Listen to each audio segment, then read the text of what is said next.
Breaking news Jubilee hills PS లో ప్రభాకర్ రావు విచారణ కొనసాగుతూనే ఉంది. 7 గంటల పాటుగా కూడా ప్రభాకర్ రావును డీసీపీ విజయ్ కుమార్ విచారిస్తూ ఉన్నారు. ప్రణీత్ రావుకు త్వరగా ప్రమోషన్ ఇవ్వాలని ఎవరు రికమెండ్ చేశారు? ప్రణీత్ రావు, శ్రవణ్ రావు ముగ్గురు కలిపి తరచుగా ఎందుకు భేటీ అయ్యేవారు అనే ప్రశ్నలు సంధించారు. ఇటు శ్రవణ్ రావు లాంటి ప్రైవేట్ వ్యక్తితో ఎస్ఐబికి ఏం సంబంధం అంటూ కూడా క్వశ్చన్స్ చేశారు.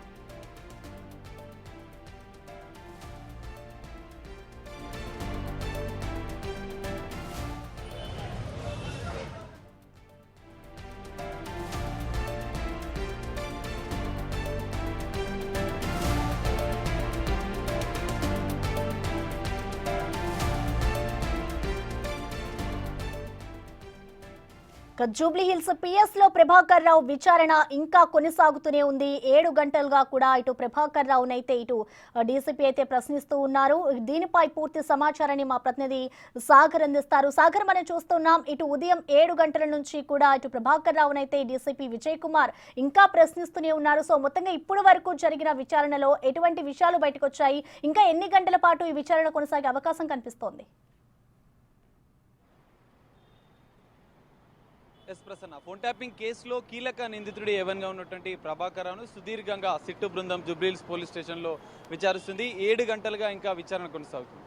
మొదట అంటే లంచ్ కంటే ముందు వరకు కూడా అసలు విదేశాలకు ఫోన్ ట్యాపింగ్ వ్యవహారం కేసు నమోదైన వెంటనే విదేశాలకు ఎవరి ఆదేశాల మేరకు మీరు వెళ్లాల్సి వచ్చింది? ఫోన్ ట్యాపింగ్ వ్యవహారంలో ఎవరి ఆదేశాల మేరకు మీరు ఫోన్ ట్యాపింగ్ చేశారన్న అంశాలపైన కొంత జరిగింది. దాంట్లో మాత్రం ఎలాంటి సమాధానాలు చెప్పకుండా కొంత దాటవేసే ప్రయత్నం ప్రభాకర్ రావు చేసినట్లుగా కూడా తెలుస్తుంది.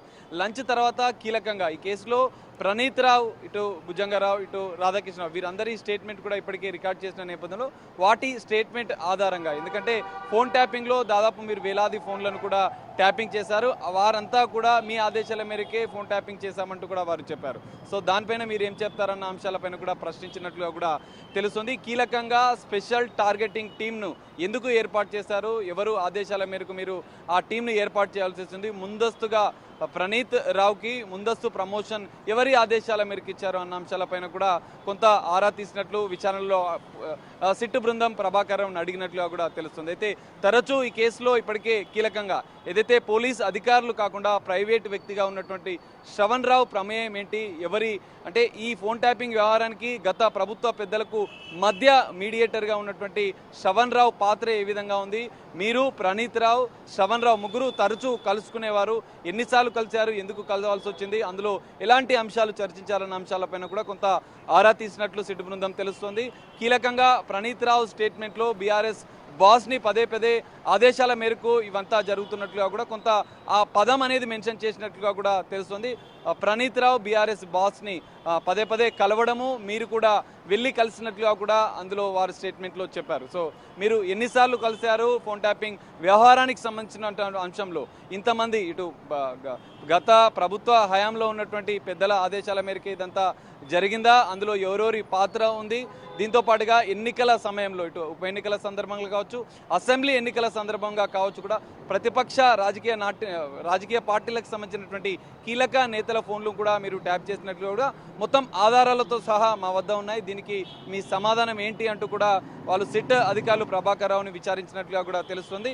కానీ తాను ఇటు మరోవైపు ప్రణీత్ రావు ధ్వంసం చేసినటువంటి హార్డ్ డిస్క్ల విషయంలో కూడా మీ ఆదేశాల మేరకు, ఎందుకంటే ఎన్నికల ఫలితాలు వచ్చిన రోజే వెంటనే వాటిని ధ్వంసం చేయాలని చెప్పి మీరు ఆదేశాలు ఇచ్చినట్లుగా కూడా ప్రణీత్ రావు తన స్టేట్మెంట్ చెప్పారు. కానీ మీరు ఎవరి ఆదేశాల మేరకు, ఎందుకంటే ఫలితాల కంటే ముందే ఒక ప్రణాళికలో భాగంగానే మీరు వాటిని ధ్వంసం చేయాలని ప్లాన్ చేశారా, ఎవరు దానికి ఆదేశాలు ఇచ్చారు, మీరు ఈ ధ్వంసం వెనుక ఉన్నటువంటి కుట్ర ఏంటి, ఎందుకంటే రాజకీయ కుట్ర, ఆర్థికపరమైన కుట్ర, అనేక అంశాలు, వ్యక్తిగతమైనటువంటి జడ్జీల, సినీ సెలబ్రిటీల ఫోన్లు, రాజకీయ నాయకుల పేర్లు, బడా బిజినెస్ మెన్స్, ఐటీ దిగ్గజ యజమానులకు సంబంధించినటువంటి అంశంలో కావచ్చు, రియల్ ఎస్టేట్ యజమానుల ఫోన్లు కూడా పెద్ద ఎత్తున మీరు ట్యాపింగ్ చేశారు, అందులో బ్లాక్ మెయిలింగ్ జరిగినట్లు కోట్లాది రూపాయలు మీరు ఆర్జించినట్లు కూడా అనేక సంచలన ఆరోపణలు ఇందులో వచ్చాయి. దానికి సంబంధించిన అంశాలపైన కూడా కొంత ఆరా తీశారు. అయితే ఇందులో మాత్రం తాను అదే రోజు 4 గంటలకు ఎన్నికల ఫలితాలు వచ్చిన రోజు 4 గంటలకు నేను రాజీనామా చేశాను, తాను 8 గంటలకు, ఎందుకంటే సాయంత్రం అనంతరం కూడా వాటి ధ్వంసమై దానికి నాకు సంబంధం లేదన్న ధోరణిలోనే మొత్తంగా ఫోన్ ట్యాపింగ్ వ్యవహారంలో తనకేంటి సంబంధం లేదు, ఎందుకంటే